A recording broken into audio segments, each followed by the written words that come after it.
like, you got to be kidding. And I said, and that was retail. I paid $11.50 for the Barbaresco. I went back and bought everything I had, 2 cases of each. Oh, that's funny. I couldn't buy that stuff wholesale for that kind of money. No. Hey, where were you yesterday? I thought you were going to be at the Wine Warehouse tasting. I was gonna, but You didn't miss function. anything. You didn't miss anything. Well, I'm gonna train the staff to go and get those wine counted, and have Linda, whoever it is at the tasting, take them around to the tables that need to taste. Let them bring back their tasting notes, and then I'll go over those tasting notes, and then I'll order some samples. I want to go to more tastings. I can't go to all of them because I'd be gone every night and tasting wines. So, well, that's horrible, Paul. How hard is that? I can't believe you. But you know, in order to get 300 to 400 wines in a month, I have to taste here and I have to taste offsite. So, what did you taste last night? It was good. By the way, you might get some in your glass next time. Why would I do that? Be careful. Have we started this yet? Yeah. Somewhere we didn't start. Okay. The Thornton Cat.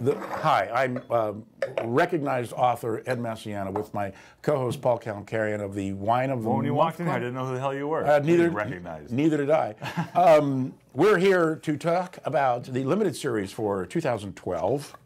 The wines are particularly May. Well, whatever. May. Okay. Yeah, may I? Please.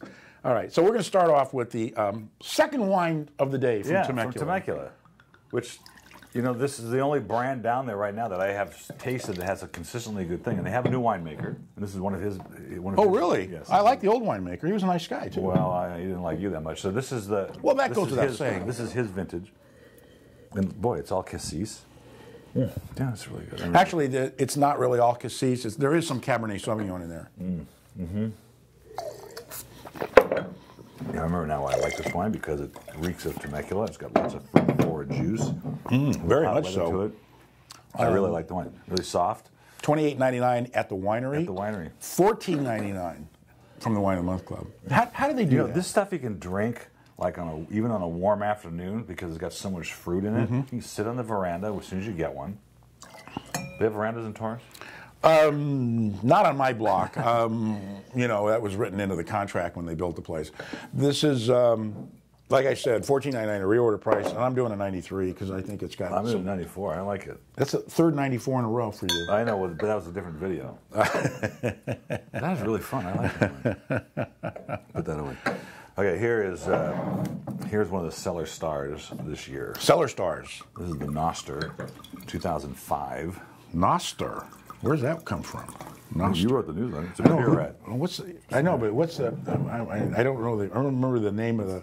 It's Grenache Carignan. No, I know that, but Noster. It sounds like Nostradamus. Well, that's what I kind of think is. Well, here's what it says: Sator, Arepo, Tenet, Opera, Rotas. Okay? Oh, so duh. that explains it. Jeez. This is just wow. This is fortunately more Grenache than Carignan. How gorgeous is that?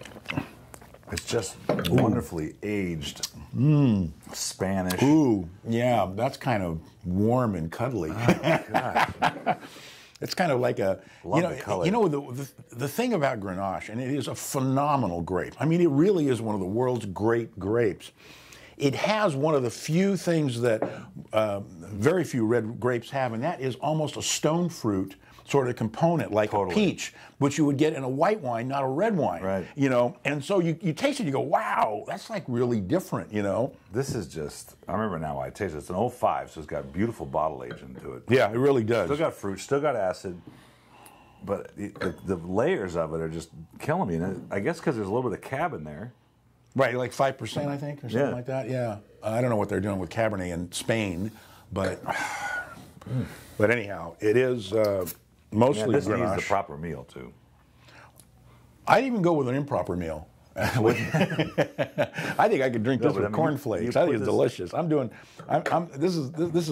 $29.99 on the shelf, and it's worth every bit of $30. And we're selling for half that. Yep, $14.99, and I'm doing a 95. Yeah, I'll go 95. And what do you think? What about the meals you're making now in that vacuum thing?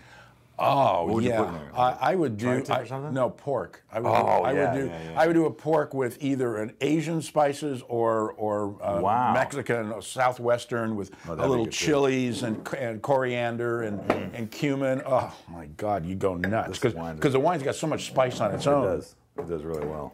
So last night I took home the Congress Springs $5.99 Pinot Noir That special. is ridiculous. I know. That is ridiculous. It's such good wine. And Sandra had put a corned beef in the crock pot. And, you know, I was a little skeptical about it, but it did really well together. Well, I'm now making my own corned beef in the. Are you brining it? I'm brining it and, I want to taste and that. cooking it sous vide. Where are you getting The meat? Well, I'm getting the meat from Huntington Market. Prime brisket. It is like on another planet. I used to have to love bring some of making that in. fun of brisket. I used to poo-poo it all the time, and now I'm going. I can't do that anymore because it's so good when you get a really good piece of meat. You got to brine it properly. Well, yeah, you do. The worst thing I've ever smoked in my life was a brisket. And here's this big meal we were having, and I had all these gorgeous wines from the club, and the kids were all home, and I smoked this thing for a few hours, and I went out there and cut a piece off. It was like a piece of rope. Absolutely unedible. Yeah, it's like a rope. So I quickly ran to the market and got some New York steaks and barbecued them. So I screwed something up. It has to be like 12 hours to smoke a brisket to make it break down all that ligament and all that muscle. Well, the problem is you also have to cut it against the grain. And the flavoring was bad. Oh, well, that's a different story then. You know, this is unbelievable. Santa Lucia Chardonnay from Jack Hammer. Wow, this is really good. Santa Lucia. It's not overdone like a lot of those it's got a wines wonderful are. direction to it. That's sort of, I don't know, what is that? Well, it's got a little spiciness to it. It's got good acidity. I'm getting apricots. Mm-hmm. That stone fruit you're talking about, like white nectarine.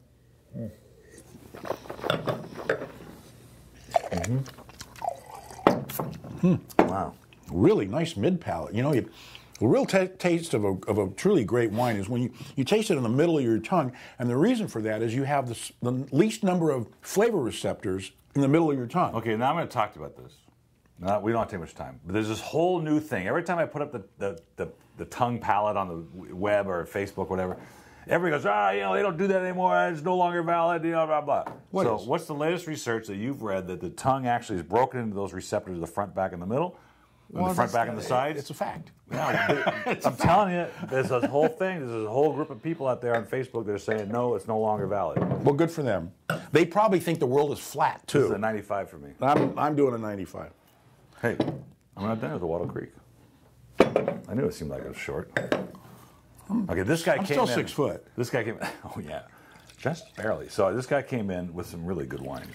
This is a really I was good shocked. wine. I mean, I'm familiar with Wattle Creek. I like everything they make. I really do. I think the prices, even the regular prices. I mean, $25 for their Chard, their Cabernet is probably right around there. Wow. You know, the wines are delicious. You know, and they're not pretentious.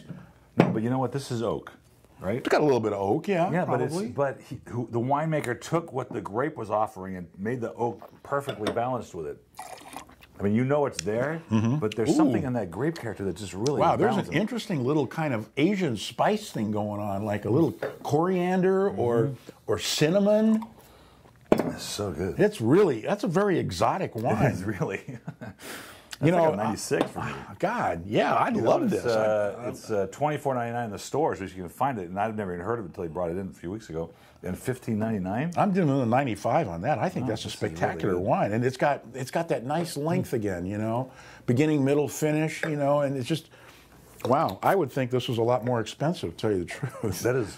$15.99 on the reorder price is a hell of a price for that. And wait till we taste the red coming up.